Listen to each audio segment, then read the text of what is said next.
ഇന്ത്യക്കും ചൈനയ്ക്കും നന്ദി. മാലിദ്വീപിന്റെ കടത്തിരിച്ചടവ് ലഘൂകരിച്ചതിനും സാമ്പത്തിക പിന്തുണയ്ക്കും നന്ദി അറിയിച്ച് പ്രസിഡന്റ് മുഹമ്മദ് മുയ്സു. പത്തനംതിട്ടയിൽ ആരോഗ്യമന്ത്രിക്കെതിരെ പ്രതിഷേധം. നഴ്സിംഗ് കോളേജിന്റെ പ്രാഥമിക സൗകര്യങ്ങൾ ഒരുക്കാത്തതിലാണ് വിദ്യാർത്ഥി പ്രതിഷേധം.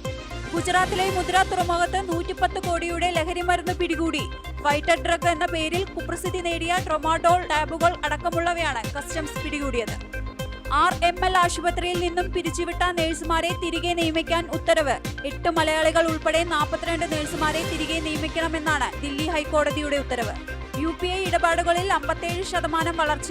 രാജ്യത്തെ UPI ഇടപാടുകളുടെ എണ്ണം 12.5 ബില്യണിൽ നിന്നും 131 ബില്യണായി ഉയർന്നു.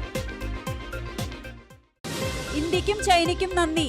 മാലിദ്വീപിന്റെ കടത്തിരിച്ചടവ് ലഘൂകരിച്ചതിനും സാമ്പത്തിക പിന്തുണയ്ക്കും നന്ദി അറിയിച്ച് പ്രസിഡന്റ് മുഹമ്മദ് മുയ്സു. പത്തനംതിട്ടയിൽ ആരോഗ്യമന്ത്രിക്കെതിരെ പ്രതിഷേധം. നഴ്സിംഗ് കോളേജിന്റെ